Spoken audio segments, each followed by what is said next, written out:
car of the 70s is the Alfasud, from a decade that saw the rise of a new breed of performance car, the hot hatchback. But cars like the Golf GTI and the Escort XR3 came after the Alfasud. Originally though, the Sud was neither a hatchback, nor was it particularly hot, so why should it be chosen? The real reason is that for a car of this size, the handling was superb.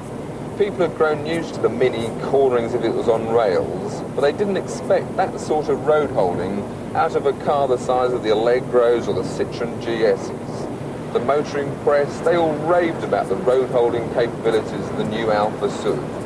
Autocar said it was the best front-wheel drive car yet, and they even went as far as to suggest that other manufacturers got hold of the Alfasud as soon as possible to see just how to do the job properly.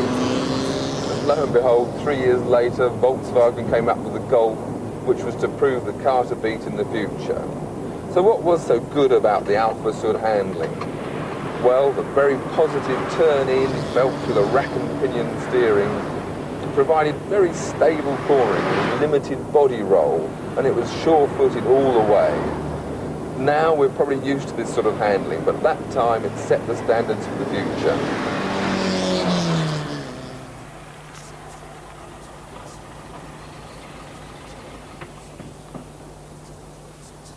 So, how did they produce such good handling in a car of this size? Well, they started by building a brand new flat four-cylinder engine and mounting it ahead of the centre line of the front wheels. That meant that the engine could be mounted very low in the chassis, thus providing a very low centre of gravity, which is always sought to provide increased road holding.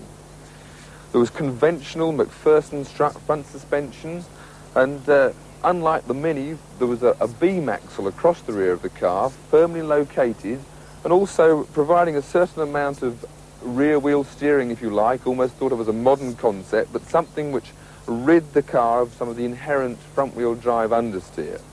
So nothing very innovative, everything had been sort of done before, and yet the geometry was very good and the suspension generated excellent cornering forces.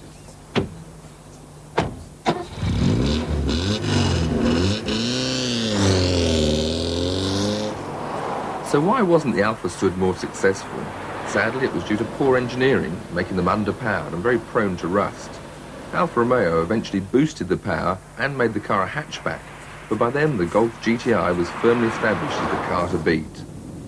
The Alfasud continued into the 80s. By then, the trend it had started for hot hatchback saloons to be the car for the young enthusiast. That trend had spelt the end of the mass-produced two-seater sports car. Now, the same fun could be had driving a family saloon that was also a practical, everyday car.